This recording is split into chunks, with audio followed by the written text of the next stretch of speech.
Hello Year Ones, hope you're all doing really well. Thank you so much for all of you who've been sending over pictures and videos. We have loved seeing them and it's such a pleasure to see how well you've all been working. Well done, keep it up. Mr. Diaz is going to go through the activities for this week and again, send any pictures, videos that you've been up to, ask any questions and we'll get right back to you as soon as possible. Hasn't the weather changed since last week? Last week we were basking in the sun, it was hot, it was nice and sunny and warm. Today it's raining. So I'm going to get ready to show you some of the plants in my garden. But before that, I better put my Wellington boots on, put my raincoat and get ready to go out. We sometimes moan about the rain, but rain is very good for the garden and for the plants. Can you think why? Rain helps the lawn to grow green and the plants as well. Water is one of the things that plants need to grow. I'm going to show you some of my plants. This is my most favorite one. You can see the flowers are starting to come out. This is an hydrangea and I love them because when I was growing up back in Spain, I used to have some very big ones in our garden. I like my French lavender. It's not looking very pretty in the middle, but it's getting greener now. Can you see all these flowers? Lots of different types of flowers and a very colorful one. That's my geum. Bright orange flowers that attract bumblebees.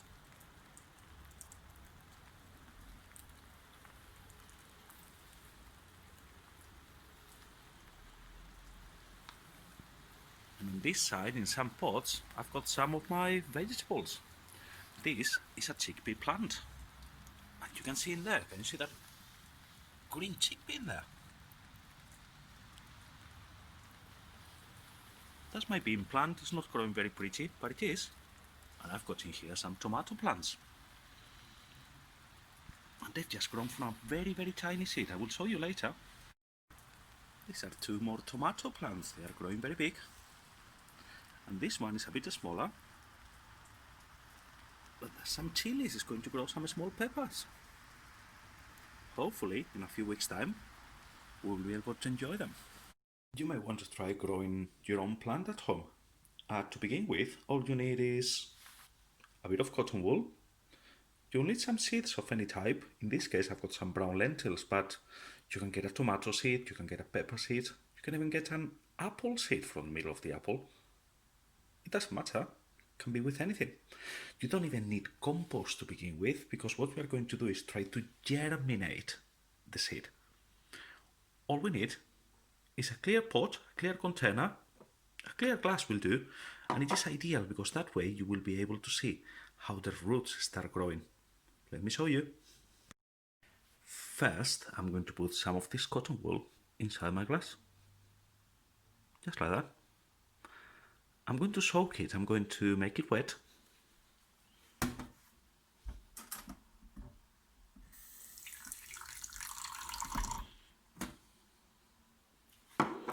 And all I'm going to do next is take one of my lentils and I'm going to drop it in there. All I'm going to do now, can you see it in there? All I'm going to do is cover it a little bit. You know what? That's all you need to do to germinate a seed. Well, not all. You remember what plants need to grow? They need some sunlight. They need a bit of a warm environment. So all I'm going to do is just leave it on my windowsill. In a few days' time, you should be able to see it changing. Eventually, when it germinates, what you will want to do is, yes, get a bigger pot, get a bit of compost, and maybe take it outside. You don't need to have a garden, just put it in a pot, maybe by the windowsill, outside, and you will be growing your own plant. Hello puffins, robins, swallows. Really good to see you again. Well, I'm thinking that you might be able to see me, but I cannot see you yet. Hopefully soon. We have enjoyed seeing all the videos, seeing all the fantastic work that you have been sending us. I'm going to mention well done to David, who went on a beautiful nature walk and he saw little bugs and snails and lots of birds in there. He was picking lots of leaves. Thank you, Christian, for sending some of your fantastic work. And thank you to Anjana as well, has been sending lots and lots of work. Please keep sending all your work, any videos if you just want to say hello, any questions to the email address. It is repeated quite a few times in the video. As usual, I will put the weekly overview on the screen and I'm going to go through them. 1, 2, 3.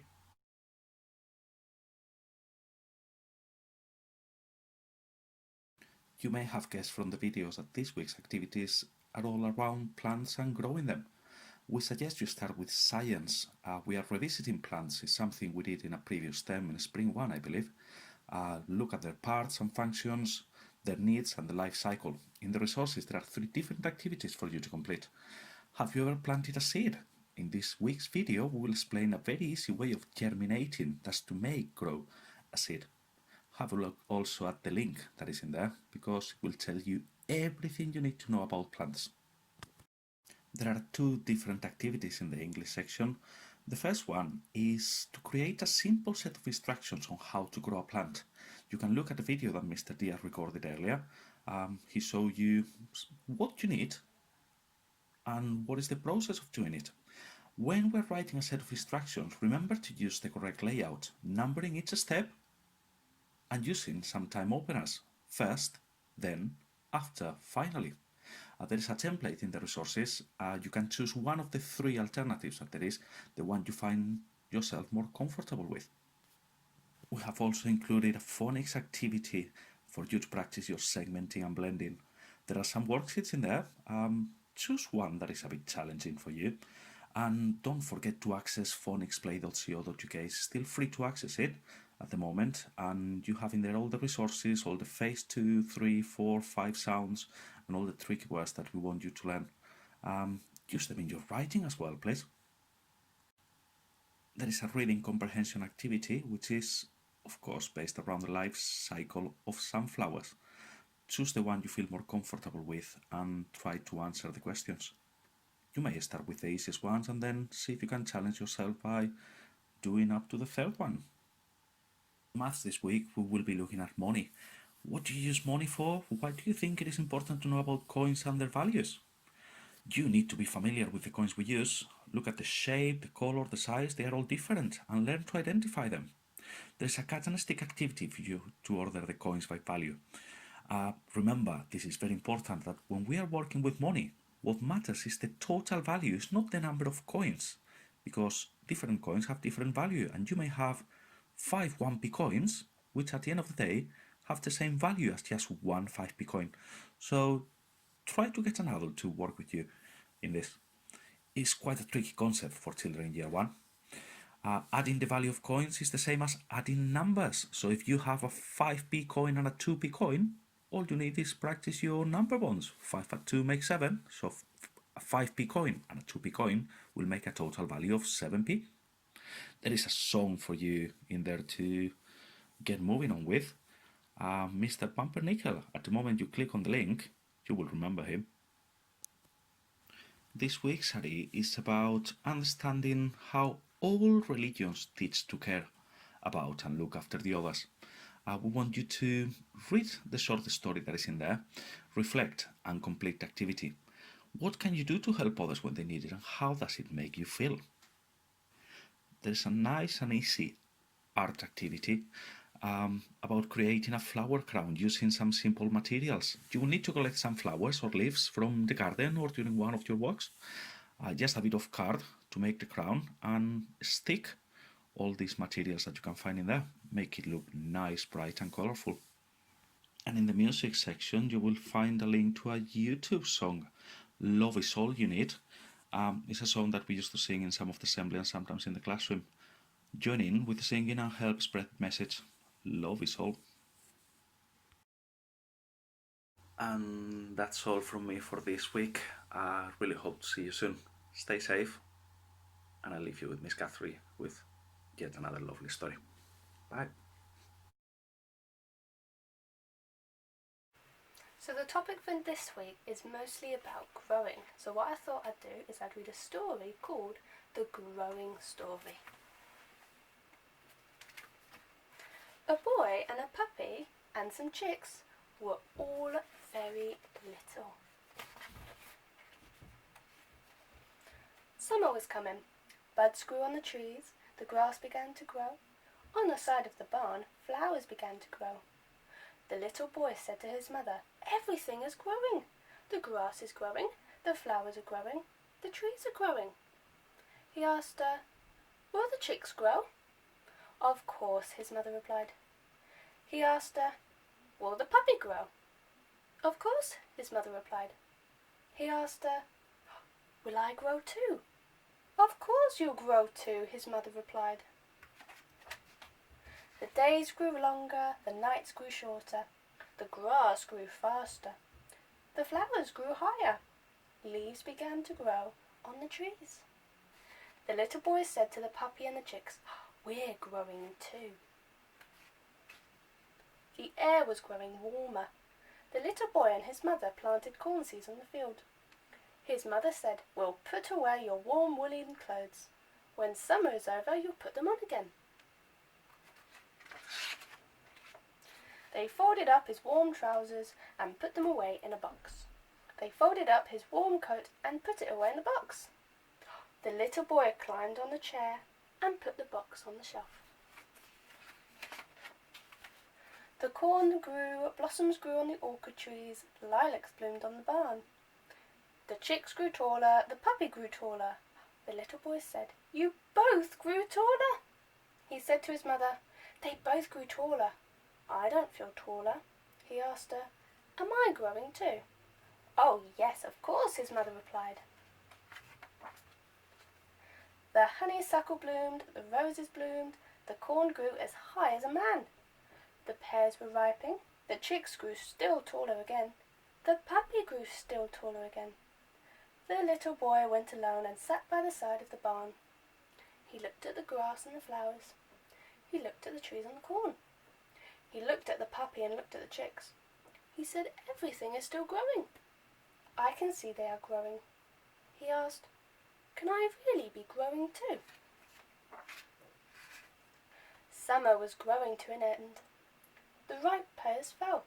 The days grew shorter, the nights grew longer again, and the grass grew slower again.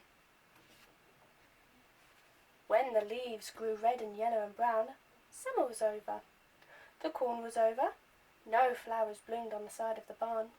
The chicks had grown up. The chicks were chickens. The chickens were nearly up to the little boy's middle. The puppy had grown up. The puppy was a dog. The dog was nearly up to the little boy's head. The little boy looked at the chickens and the dog. "You both have grown up. I haven't grown up. I am still little," the little boy said. The air had grown colder. The little boy's mother said, "Well, take out your warm woolen clothes and put them on again." The little boy climbed on the chair and took down the box from the shelf. They took out his warm trousers from the box and unfolded them. They took out his warm coat from the box and unfolded it. What do you think's going to happen? The little boy put on his warm trousers again and looked in the mirror. "My trousers are too tight. The legs are too short," he said. What do you think's happened? He put on the warm coat again and looked in the mirror.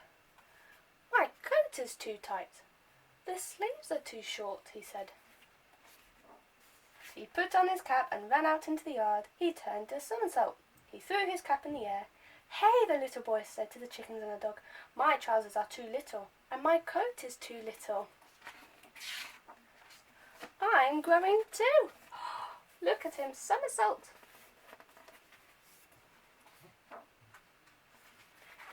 So that was a really lovely story. So it's not just about the plants and the trees and the flowers growing, but it's all about us as well. We grow.